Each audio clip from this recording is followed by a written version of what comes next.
Welcome back, mathematicians. In today's video, we'll be looking at Unit 3 Further Maths, the core topic of recursion and financial modelling. The topic is reducing balance loans, and the skill is the calculation of total payments.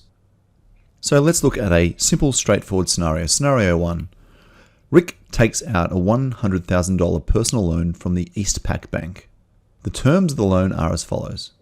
So first of all, there's an interest rate of 3.6% per annum, compounded monthly, with, of course, monthly payments, in order to pay off this loan, of $993.55. Our task for this particular scenario is to determine the total payments made to pay off this loan. So step number 1, find the number of months required to pay off the loan. To do this, we use our TI-Nspire CAS CX calculator, using the financial solver function. So here we have our financial solver window, with our various terms we have to fill in to find our unknown. So let's enter in our values. So first of all, it states the interest rate is 3.6% per annum. So we enter in 3.6%. Next, we have a principal of $100,000. And of course, that's entered as a positive cash flow because the money is coming from the bank to you. Next, we have monthly payments of $993.55. And of course, that has a negative sign because it's negative cash flow. It's money leaving from you to the bank in payments. The future value is 0 when we're paying off the loan.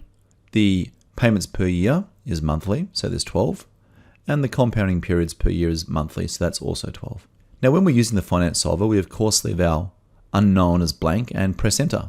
And when we do this, we end up with an answer of 119.99999 months. We can effectively round that to 120 monthly payments to pay off this loan. So that's step 1. We've worked out that it takes 120 months to pay off this loan. Step number 2, we want to find the total payments made to pay off the loan. Well, it's pretty simple. It's 120 months, and for each of those months, we're paying $993.55. So in total, Rick's loan of $100,000 at an interest rate of 3.6% per annum, compounded monthly, with monthly payments of $993.55, will require a total payment of $119,226 to pay off this loan. Scenario 2, slightly different. Rachel takes out $100,000 personal loan from the Northpak Bank. The terms of her loan are as follows. An interest rate of 4% per annum compounded monthly, with the same monthly payments of $993.55.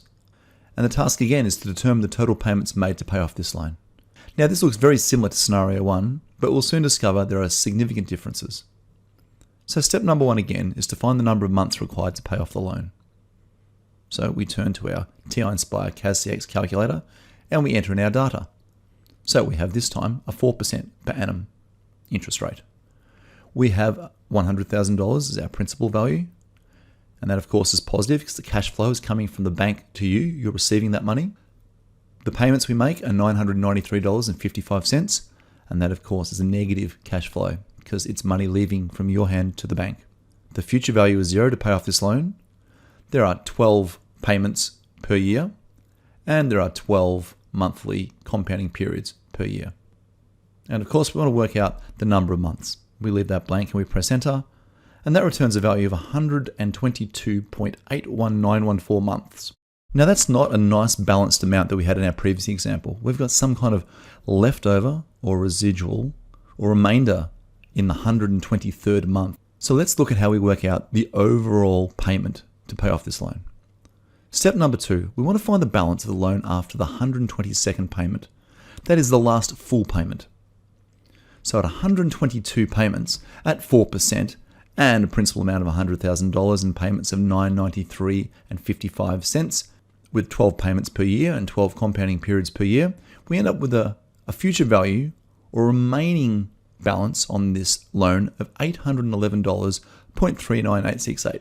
So by the end of the 122nd payment, we haven't quite paid off this loan. All our other payments had been $993.55. This one is less, it's not as much, but still there is $811 and nearly 40 cents remaining at the end of the 122nd payment. So if we consider that balance to be the end of the 122nd payment, that's now the amount we have remaining for the start of the 123rd payment. So let's now find the value of our final, the 123rd payment. So we've got 1 month remaining. The interest rate is 4%, And the amount we found remaining at the end of the 122nd payment was $811.39868. At the end of this one final payment, the 123rd payment, we will have a balance of 0. And of course, there's 12 payments per year and 12 compounding periods per year. So a reminder, this is our final month, the 123rd month. This is the amount we have owing. So our final payment is $814 and nearly 10 cents. That's slightly above the principal that we started with before this final payment. And that's because we're adding 4% interest, compounding monthly, upon this particular value. So it increases.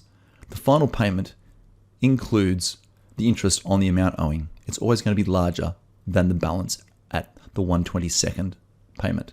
So let's put this all together. Step 4, find the total payments made to pay off the loan. So the first 122 months had payments of $993.55. So that totaled $121,213.10 to go from a balance of $100,000 down to $811.40 after the 122nd payment. Then on top of that, we need to add our one final month of $814.10. Now remember, this final payment includes the interest on the amount owing, that final payment of $814.10. Adding them together, we have a total payment of $122,027.20. So, in closing, the answer, Rachel will make total payments of $122,027.20 to pay off this loan. Thank you for watching this video. If you've enjoyed and indeed learned something from this video, please remember to like, share, comment, and subscribe. And as always, thanks for watching.